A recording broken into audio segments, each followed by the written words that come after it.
Hello everyone, welcome to Wednesday.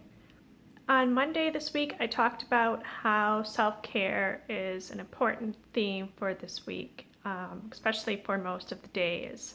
And it's definitely still something that's very prevalent today as well, and going into tomorrow. What I kind of want to go into a little bit more is the idea of self-care. A lot of times people think of self-care as just something that's more or less like a relaxation or chill out kind of thing. Um, as I suggested, for some people, it's taking baths, it's listening to relaxed music, or going for walks, or doing art. Um, really anything that's just kind of de-stressing for you, that lets you melt everything away, all of your worries and your stress, and kind of boxing everything up and just putting it aside for the time being. One of the things that I think is crucial for self-care as well is really recognizing boundaries that you have with yourself and with others, and sticking to those boundaries. A lot of times you can't really fully go into self-care and give yourself that refuel and revitalizing energy that you need.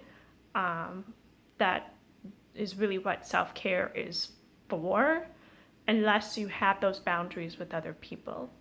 So this could be with friends that are constantly messaging you, or coming to you for help or advice. Maybe as you start to do more self-care, you'll notice that more and more people are coming to you for things. They could be family members if you're trying to relax and do some self-care techniques, and you tell other people, I'm going to be doing this for this amount of time. Like, yeah, okay, that's cool, fine, go do your thing. And then 10-15 minutes later, they're interrupting. Having very clear set boundaries not only helps them kind of figure out where your cutoff is and your power and your worth, and helps them see how important it is, not only to you, but to them as well. Because by having that full self-care time for yourself, then you're able to truly be there and give more for those people.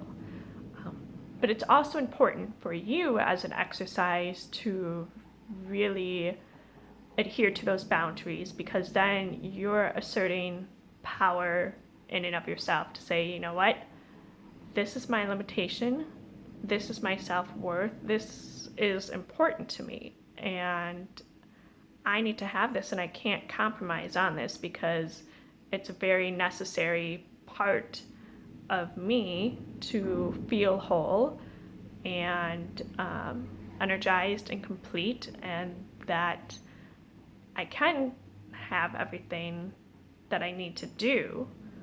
And it's just something that way it's just like breathing, just like eating, it's a everyday thing that you need to have for yourself. That is my biggest thing that I want to add in for self-care. There's also been some things with food that I've been seeing, not just with myself, but with others. The more that we give into self-care, the easier it is to want to go to comfort foods. And although that can be good in moderation here and there, there's a very thin, fine line where it's easy to cross, and you don't know, and you can't tell that you crossed it until it's gotten to be a bit too much. Kind of like when you eat Thanksgiving dinner. You think you're good, you're not full, and then all of a sudden it's like just way too much in your stomach.